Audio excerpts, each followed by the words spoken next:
American ಪ್ರಜಾಪ್ರಭುತ್ವ ದೇಶನೇ, ದಕ್ಷಿಣ ಕೊರಿಯಾದ ಪ್ರಜಾಪ್ರಭುತ್ವ ದೇಶನೇ. ಆದರೆ ಇಡೀ ಪ್ರಪಂಚದಲ್ಲಿ ಪ್ರಜಾಪ್ರಭುತ್ವ ದೇಶ ಅಂತ ಹೇಳೋದು ಭಾರತ. ಇಂತಹ ಭಾರತ ಇವತ್ತು ಏನು ಆಚರಿಸಿದೆ ಅಂತ ಹೇಳಿದ್ರೆ, ಈ ಅಂತಾರಾಷ್ಟ್ರೀಯ ಪತ್ರಿಕೆ ಅಂತ ಹೇಳಿದ್ರೆ ನನ್ನ ಮತ ನನ್ನ ಹಕ್ಕು. ಆಲ್ರೆಡಿ ನಮ್ಮ ಶಾಲಾ ಚುನಾವಣೆಯಲ್ಲಿ ಎಲ್ಲ ಕೊಟೇಶನ್ಸ್ ಅನ್ನು ಹೇಳಿದ್ದೀವಿ.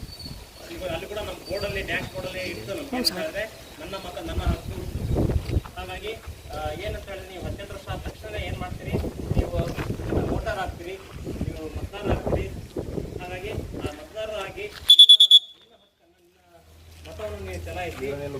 ಎಷ್ಟೆಷ್ಟು ಚುನಾವಣೆಯಲ್ಲಿ ವೋಟ್ ಹಾಕಲಿಕ್ಕೆ ಭಾಗವಹಿಸು ಅಷ್ಟು ನಮ್ಮ ಪ್ರಜಾಪ್ರಭುತ್ವ ಗಟ್ಟಿಗೊಳ್ತತಿ. ಹಾಗಾಗಿ ನಮ್ಮ ಅದೊಂದು ಕರ್ತವ್ಯನೂ ಕೂಡ ಹೌದು. ಯಾವುದು ಮತ ಹಾಕೋ ಒಂದು ಕರ್ತವ್ಯನೂ ಹೌದು. ನಾವು ಯಾವುದೇ ಕಾರಣಕ್ಕೂ ಎಲ್ಲೇ ಇರಲಿ, ಲಾಸ್ಟ್ ಟೈಮ್ ಎಲ್ಲ ಚುನಾವಣೆಗಳಲ್ಲೆಲ್ಲ ಲೋಕಸಭಾ ಚುನಾವಣೆಯಲ್ಲಿ ಇಂಗ್ಲೆಂಡ್ನಿಂದ ಮತ್ತು ಅಮೇರಿಕನ್ನ ಬಂದು ವೋಟ್ ಹಾಕೋದು. ಲಕ್ಷಾಂತರ ರೂಪಾಯಿ ಟಿಕೆಟ್ ಇಟ್ಕೊಂಡು ಬಂದು ವಿಮಾನ ಟಿಕೆಟ್ ಕೊಟ್ಟು ವೋಟ್ ಹಾಕೋದ್ರು.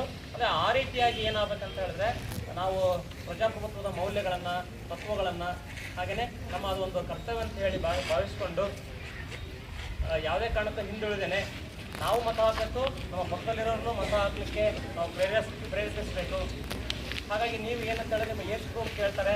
ಯಾವಾಗ ಅಂತ ಹೇಳಿದ್ರೆ, ನೀವು SLC ಮುಗಿದ ತಕ್ಷಣ ನಿಮ್ಗೆ ಯಾವ್ದಾದ್ರು ಒಂದು SLC ಮಾರ್ಕ್ಸ್ ಕಾರ್ಡ್ ಅಥವಾ ಶಾಲಾ ದೃಢೀಕರಣವನ್ನು ನೀವು 17 ವರ್ಷ ಅಂತಲೇ ಕೊಡ್ಬೋದು.